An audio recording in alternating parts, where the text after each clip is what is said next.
जब मैं गुजरात में मुख्यमंत्री के नाते कार्यभार संभाल रहा था, तब डॉक्टर स्वामीनाथन जी से मेरा परिचय आया और उस समय हमने एक सॉइल हेल्थ कार्ड, उस योजना को प्रारंभ किया था। जब उस विचार को मैं कर रहा था तो मेरे यहाँ से भी काफ़ी ब्यूरोक्रेटिक रेजिस्टेंस रहता था कि क्या कर रहे हो, क्या कर रहे हो, वगैरह वगैरह। लेकिन जब स्वामीनाथन जी ने पब्लिकली एक बयान दिया, शायद चेन्नई से दिया था, और ये कितना बड़ा महत्वपूर्ण कदम हमने उठाया है और इससे आगे चल कर के कितना लाभ होगा, और एकदम मेरी सरकार में हमारे साथियों को जो चीज़ मैं समझा नहीं पा रहा था, मुझे बड़ी मेहनत करनी पड़ रही थी कि नहीं नहीं भाई इसको करना है, कैसे करना है। लेकिन जैसे ही डॉक्टर स्वामीनाथन का स्टेटमेंट आया अखबार में, सारे ब्यूरोक्रेसी का मूड बदल गया। भारत के महान कृषि वैज्ञानिक एमएस स्वामीनाथन जी का निधन। एमएस स्वामीनाथन जी का निधन गुरुवार 28 सितंबर 2023 को हो गया। तमिलनाडु की राजधानी चेन्नई में सुबह 11:20 पर उन्होंने अंतिम सांस ली। स्वामीनाथन जी का जन्म 7 अगस्त 1925 को हुआ था। उन्होंने 1972 से लेकर 1979 तक Indian council of agriculture research के अध्यक्ष के पद पर अपना काम किया और देश को एक महत्वपूर्ण योगदान दिया। हरित क्रांति ने बदली भारत की तस्वीर। कृषि वैज्ञानिक डॉक्टर स्वामीनाथन ने हरित क्रांति की सफलता के लिए 2 केंद्रीय मंत्रियों के साथ काम किया, जिनमें से एक सी सुब्रमण्यम जी, जिनके साथ 1964 से लेकर 67 तक काम किया, और जगजीवन राम जी, जिनके साथ 2 बार 67 से लेकर 1970 तक और 1974 से लेकर 1977 तक काम किया। इन्होंने धान की एक ऐसी किस्म को तैयार किया जिसने भारत के कम आय वाले किसानों को ज्यादा धान पैदा करने के काबिल बनाया और भारत ज्यादा अनाज पैदा करने लगा। थोड़े ही क्षेत्र में ज्यादा अनाज पैदा करने वाली किस्मों को तैयार किया, जिसमें आलू की किस्में, धान की किस्में और गेहूं की किस्में शामिल हैं। हरित क्रांति ने भारत में एक ऐसा योगदान दिया, भारत को अनाज के क्षेत्र में आत्मनिर्भर बनाया। एक ऐसा प्रोग्राम बनाया जिसमें केमिकल बायोलॉजिकल टेक्नोलॉजी के जरिए गेहूं और चावल की प्रोडक्टिविटी को बढ़ाया गया। परिणाम स्वरूप 1979 और 78 तक आकर भारत 131 मिलियन टन अनाज को पैदा करने में काबिल हो गया। भारत एक वक्त पर अनाज के लिए विदेशी मुल्कों पर निर्भर रहता था, लेकिन हरित क्रांति की वजह से भारत एक कृषि का बड़ा उत्पादक देश बन गया।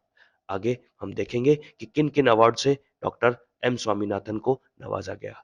डॉक्टर एम स्वामीनाथन को 1961 में उनके बायोलॉजिकल साइंसेज के योगदान के लिए एस भटनागर अवार्ड से नवाजा गया। बाद में उन्हें कम्युनिटी लीडरशिप के लिए 1971 में रेमन मैग्सेसे पुरस्कार से भी सम्मानित किया गया। स्वामीनाथन को 1986 में Albert Einstein world sciences award से सम्मानित किया गया और 1987 में पहला वर्ल्ड फूड प्राइज अवार्ड भी मिला। आगे हम देखेंगे कि 2007 में उन्होंने लाल बहादुर शास्त्री अवार्ड से सम्मानित किया गया। स्वामीनाथन को 1967 में पद्म श्री से भी सम्मानित किया गया। 1972 में इन्हें पद्म भूषण से सम्मानित किया गया और 1989 में पद्म विभूषण से सम्मानित किया गया। ये हमारे लिए बहुत गौरव की बात है। सर्वोच्च सम्मानों में ये इसको शामिल किया जाता है, पद्म विभूषण। अब वैसे वो कहे जाते हैं कृषि वैज्ञानिक, लेकिन कभी कभी मुझे लगता है वो किसान वैज्ञानिक है। उनके भीतर एक किसान जिंदा है। सिर्फ लेबोरेटरी वाला कृषि, प्रोडक्शन, क्वालिटी, इससे ज़्यादा उनके जो पेपर्स वगैरह देखें तो भारतीय संदर्भ में है, भारत की कृषि के संदर्भ में है, भारत के किसान केंद्रीय है। ये जब चीज़ें आती हैं तो वो बहुत रिलेवेंट हो जाती हैं, वरना कभी कभार जमीन से काफ़ी ऊपर बहुत सी चीज़ें आती हैं, लेकिन फिर वो बीच का गैप पूरा नहीं होता है।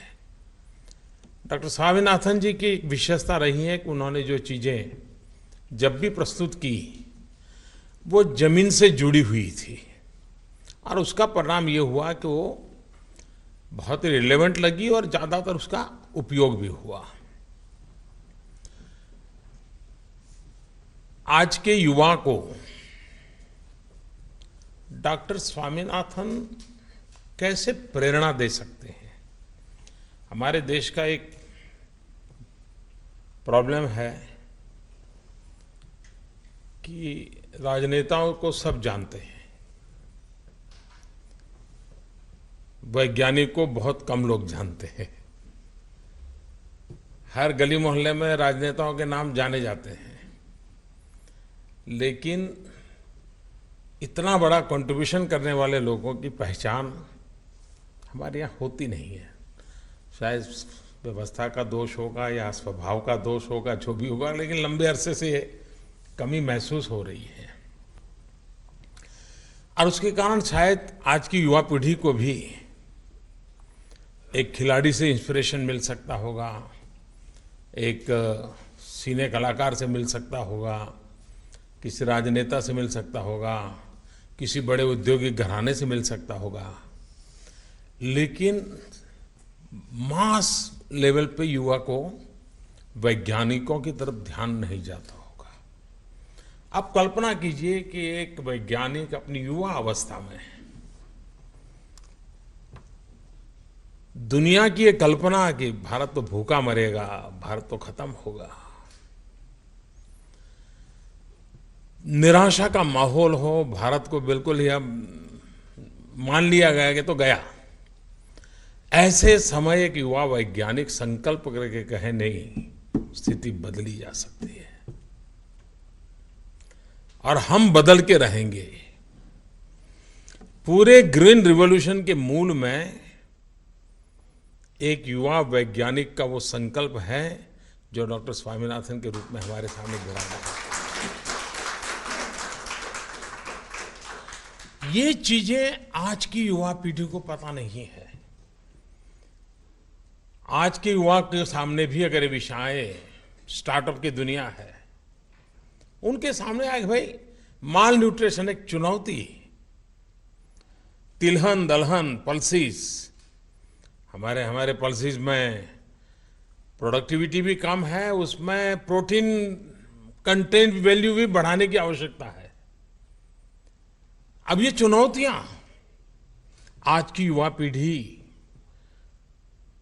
अगर मन में दम मान के चल, हम ये माल न्यूट्रिशन की अवस्था हम बदल के रहेंगे, हम देश के एग्रीकल्चर रिवॉल्यूशन में इस प्रकार की चीजें लाएंगे।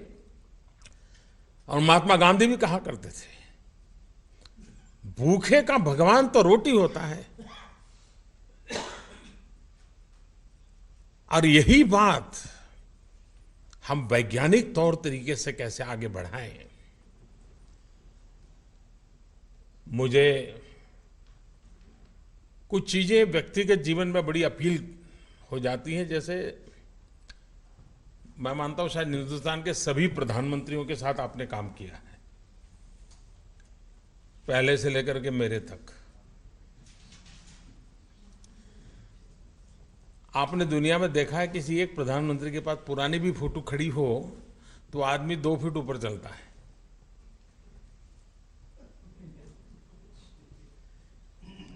ये इतनी सादगी, इतनी सरलता, कभी ये चीजें स्वामीनाथन जी में रिफ्लेक्ट नहीं देखी मैंने। और ये चीजें मैं किताब के आधार पर नहीं कह रहा हूं, अपने अनुभव से कह रहा हूं। मैं गुजरात था तो ऐसे ही सिंपल वे में आते थे, मिलते थे, और जब मिलते थे तो पता भी नहीं चलता था कि ये इतने बड़े आदमी हैं, पता ही नहीं चलता था जी। ये अपने आप में सार्वजनिक रूप में सफलता को पचाना कैसे, ये बहुत सीखने जैसी चीज है। एक व्यक्ति के रूप में चेहरे पर प्रसन्नता, शायद ही किसी ने उनको चेहरे पर अप्रसन्न देखा हो, वरना ज्यादातर वैज्ञानिक, मुझे माफ करना यहां बैठे हो, वो 21वीं सदी में भी ऐसे जीते हैं जैसे 18वीं शताब्दी में हो। सारी दुनिया का बोझ उनके ऊपर होता है, खोए से रहते हैं, परिवार के लोग भी परेशान रहते हैं कि बोलते क्यों नहीं है। इनके जीवन में बड़ा उल्टा है। सदा प्रसन्न चित्त, ये अपने आप में बड़ी, और ये तब होता है कि जब जीवन की कुछ चीजों को इंटरनलाइज किया हो। दिमागी ज्ञान से संभव नहीं है, रगों में वो बातें जब दौड़ती हैं तब ये संभव होता है। और मैं मानता हूं कोई न कोई ईश्वरीय कृपा रही होगी, कोई न कोई उनकी माता पिता के संस्कारों के कारण रहा हो, ये उन्होंने अपने जीवन में पचाया है।